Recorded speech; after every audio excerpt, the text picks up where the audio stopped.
Mission start! Originally released in arcades in late 2004, Sega's Ghost Squad is now available for the Wii, letting players shoot terrorists and rescue hostages without having to cough up a pile of quarters. Designed to eat said quarters in the arcade environment, does it translate well to the home, where expectations are a little different.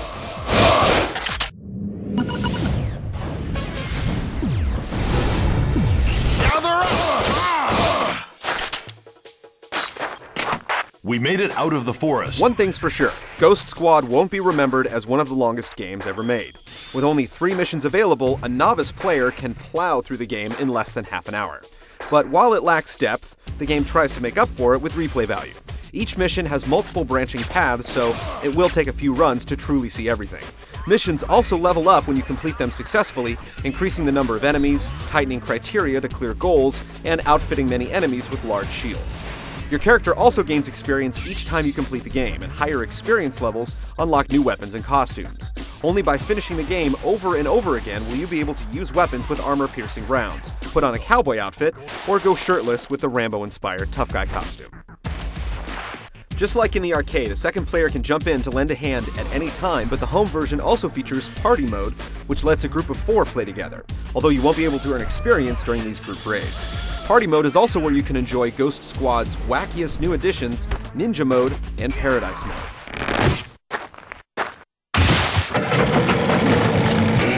Ninja Mode appropriately replaces your gun with throwing stars, grenades with rice cakes, and helicopters with flying frogs.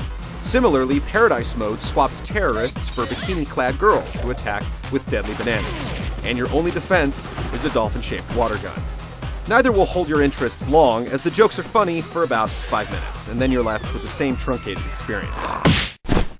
Light gun junkies will appreciate Ghost Squad's efforts to replicate the arcade experience by providing an option to play without using a brightly colored cursor, and it includes a calibration tool to line up your shots.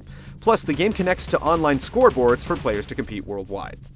Ghost Squad does a decent job of trying to hide the fact that it's criminally short by adding in superfluous extras that have little staying power.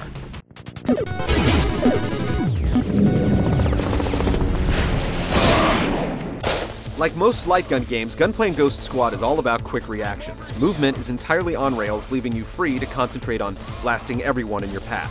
And the adrenaline level stays high as enemies slide across the floor in front of you or leap out of trees. Each mission is broken into smaller sections of gameplay. Most are simple shootouts. Some areas give you sniper rifles with pinpoint sights, and others feature night or thermal vision. Many of the additional gameplay elements allow you to use the action button to disable bombs, fight hand-to-hand, or fire grenades.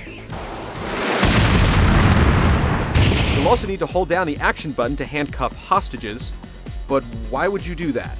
They haven't done anything wrong, and you should probably be freeing the hostages from the terrorists.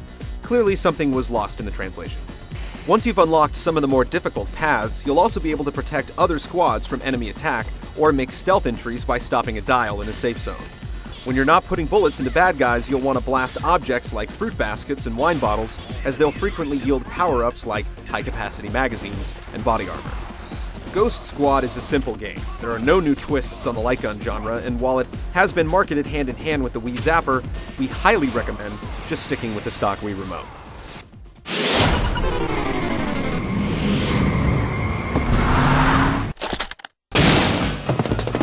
Ghost Squad fits the stereotypical arcade style with big bright icons and ham-fisted voice work that's so terrible it's awesome. Release the hostages and surrender!